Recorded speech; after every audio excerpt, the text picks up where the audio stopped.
अस्सलामु अलैकुम। मैं मोहम्मद यासीन अंसारी फिर एक बार मिशन अंसारी यूट्यूब चैनल में एक इबरतनाक शॉर्ट स्टोरी लेके आपकी खिदमत में हाज़िर हूँ।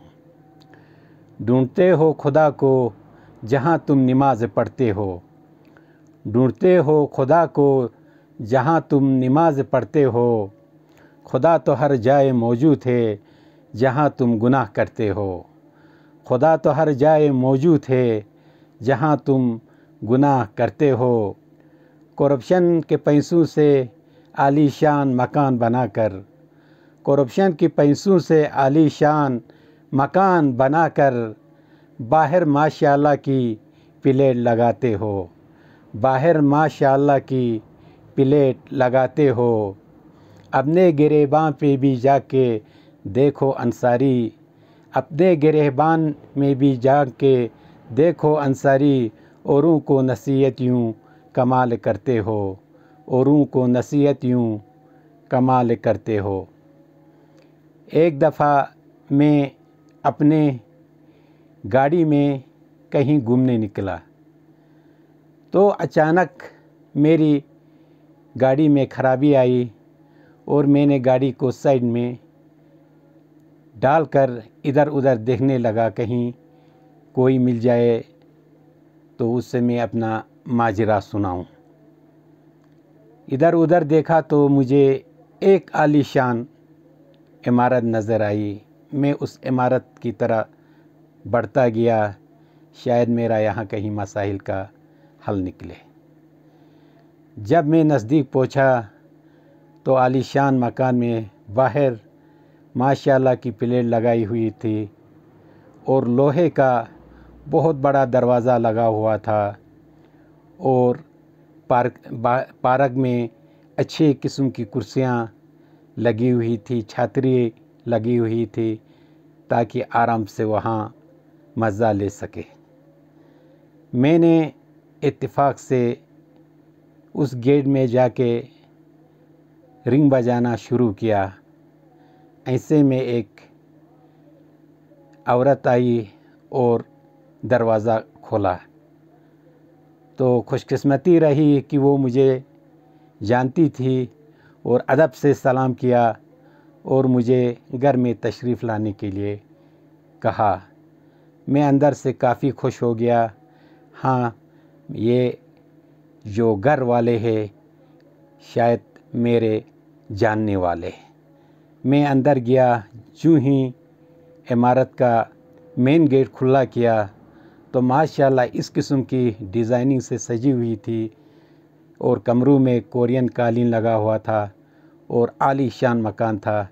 जब मैंने सलाम किया तो एक ज़ईफ़ुल उम्र शख़्स ने मेरी तरफ बढ़ा और हाथ मिलाया और उसने मुझे पहचान किया क्योंकि वो मुझे जानता था, मैं उसको जानता था।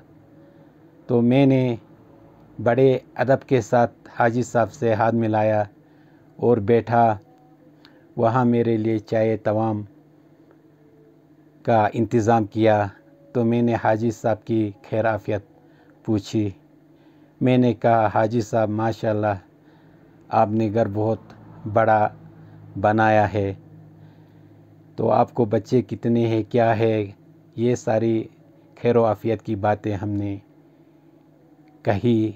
तो इतने में हाजी साहब ने बहुत दुख की एक कहानी सुनाई मुझे। जब हाजी साहब के ज़बान से ये कहानी सुनी कि मैंने जब इसके हाल चाल के बारे में पूछा तो हाजी साहब ने बोला कि आप इतने साल पहले मेरे पुराने घर में आए थे तो उस वक़्त और आज की हाल देख के मुझे रोना आता है।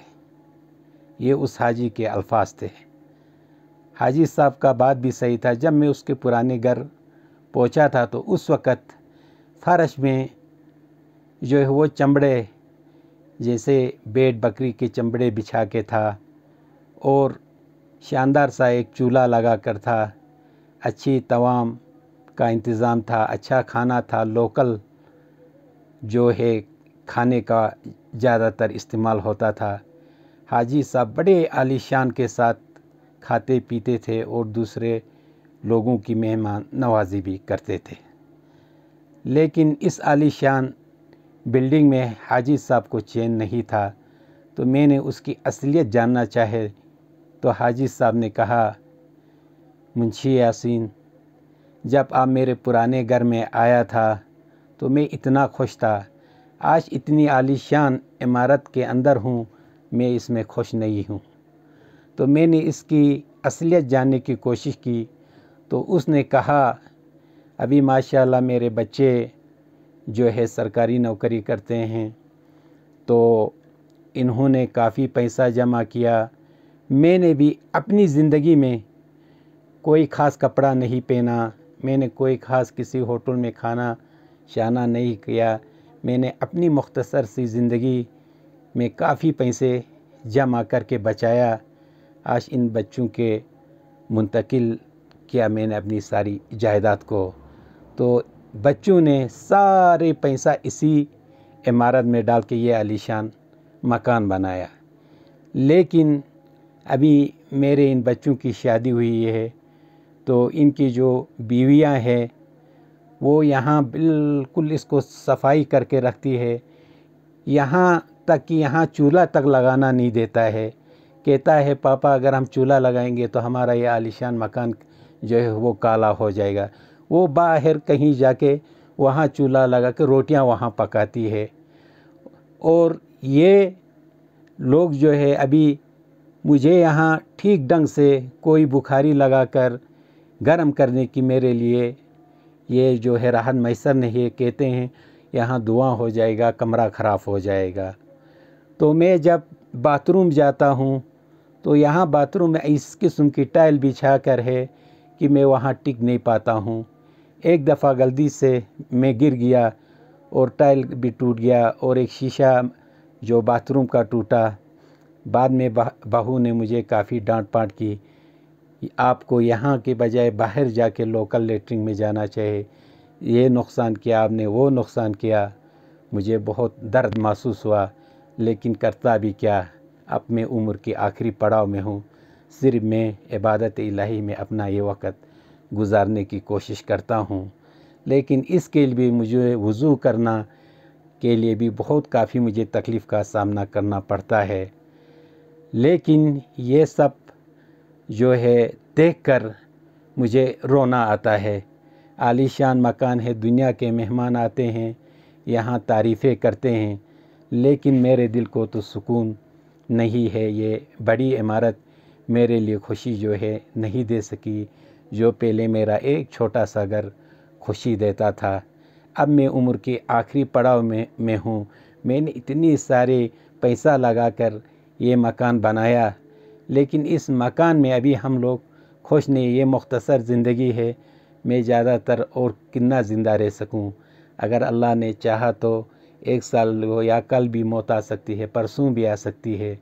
लेकिन ये अभी मेरे मकान की आप तारीफ़ कर रहा है, लेकिन मैं इस बुज़ुर्ग शख्स यानी आपको यही कहता हूँ कि ये दुनिया के मकान बनाने की चक्कर में हम अपनी खुशियों, अपने रिश्ते को पामाल होने नहीं देना चाहिए।